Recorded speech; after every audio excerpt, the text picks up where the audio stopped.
Greetings, World Burlesque Day 2022. My name is Ruby Joule, and I am beaming my way to you from Austin, Texas, USA. As you may know, World Burlesque Day was launched on April 26, 2020, in observance of the passing of one of burlesque's biggest icons, Gypsy Rose Lee. It is my honor today to share with you an excerpt from her indelible book, Gypsy, Memoirs of America's Most Celebrated Stripper. But first, I would like to send a huge thank you to Gypsy herself for decades of inspiration, and to both her son, Eric Lee Preminger, and to North Atlantic Books for their support of World Burlesque Day. Okay, let's join Rose Louise Hovick on her first night as a burlesque star when she had to suddenly fill in for the show's regular headliner. This would be her first time performing as Gypsy Rose Lee. Fluffing up my hair, I took one last look at myself in the mirror. The lavender net was transparent. The violets on my breasts showed through, and I patted them down so I wouldn't look bunched up in the front. Then I bent one knee like a real strip-teaser and smiled at my reflection. "Quick, Louise," Mother said from the dressing room door. "You're on next." She followed me down the hallway to the stage. "Remember now, keep smiling and don't look at your feet." The orchestra played the introduction of Little Gypsy Sweetheart, and I opened the center of the curtains and stepped through. The spotlight blinded me for an instant. Then my nervousness was gone, and I began parading back and forth on the stage as I had seen the other strip-teasers do. I lifted the sides of the full net skirt and made it swirl around me. Mother was smiling from the wings. The girls were with her, their white heads glowing in the darkness like phosphorus. "Smile, dear," Mother said, and her voice carried all over the theater. "Hold your stomach in." I took the pins from the side of my dress and dropped them into the tuba. They made a plinging sound as they hit the side of the shiny instrument, and the audience murmured their approval. Then, just as the music came to an end, I dropped the shoulder straps, and the lavender net dress fell to the floor. Wrapping the curtain around me, I disappeared into the wings. I stood there for a long moment, holding on to the scenery and trying to get my breath. I was wet with sweat, as though I had just finished an acrobatic routine. The tenor on stage was singing the finale song, and the audience applauded all through it.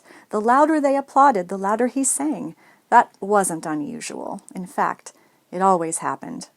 I'd been in burlesque long enough to know that no matter who did the next closing striptease number, the audience always applauded through the tenor song.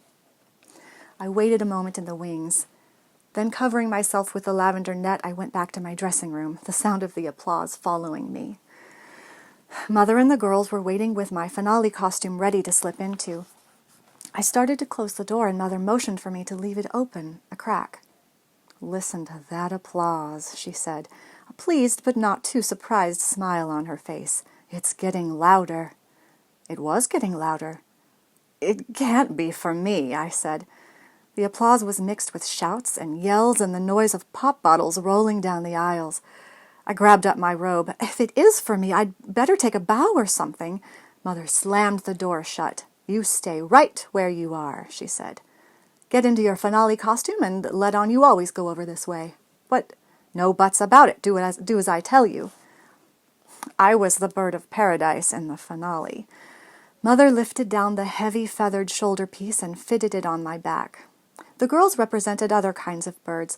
Millie was a blue jay, little Mary was a canary, Ruby was a kingfisher, Nancy was a blackbird, Dorothy was a cockatoo, and Hazel had a pink and yellow something we couldn't put a name to. The feathers were molting from most of the costumes, and because Gladys Clark was much smaller than I, her costume was tight on me. But the wings were huge, and I used them to cover the parts of me the costume missed.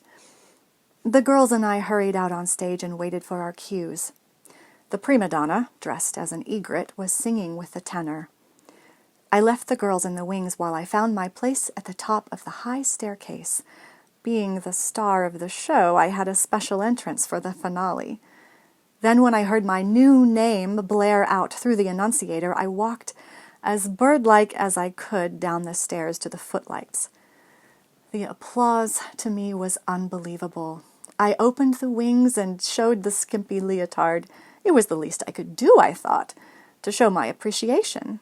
Then I flapped them shut before Mother could see what I had done. As the curtain began to close in, I stepped forward and took the folds and brought them slowly together, smiling out at the audience until the two sides met. The prima donna glared at me. "We're supposed to hold a straight line," she said. "You mean you're supposed to hold a straight line," I replied gently. "I'm the star. I can do as I please." The girls and I did our vaudeville act in the middle of the second half, and before the finale I did my second specialty, an audience number, in my red costume. This time, when I opened the center of the curtains and stepped through, there was a burst of applause.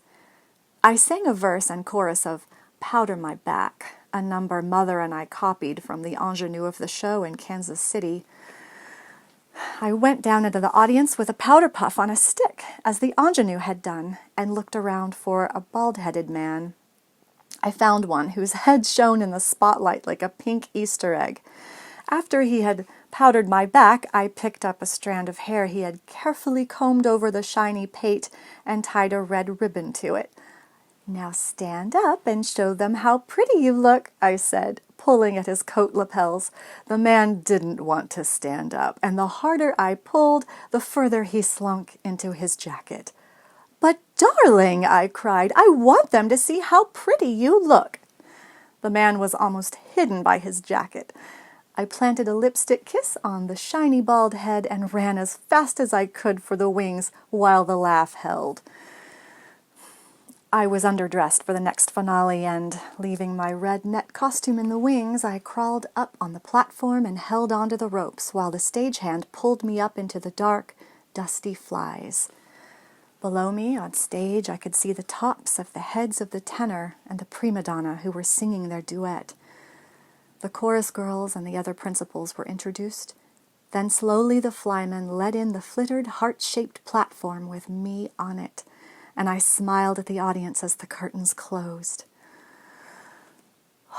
My first performance as a burlesque star was over. I stepped off the platform and breathed a grateful sigh. I was pleased and proud that I had made it.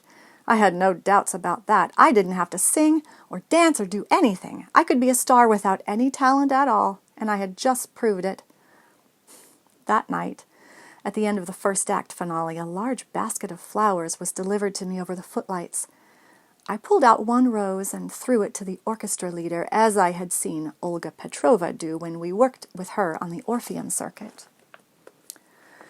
Flowers were sent to me over the footlights every night that week. Each show I threw a rose to the orchestra leader, who stood up from the piano and caught it, then bowed low. The prima donna sniffed in disapproval at what she called corn, but the gesture, done in the grand manner, pleased the audience. Leaving the basket stage center, I would step forward and take the sides of the curtain and close them in, smiling as though this was a special secret between the leader, the audience, and me. Closing night in Toledo, the basket of flowers arrived as usual. The note attached to the roses read, "To the one and only Gypsy." Mother read it out loud. "That has a nice ring to it," she said.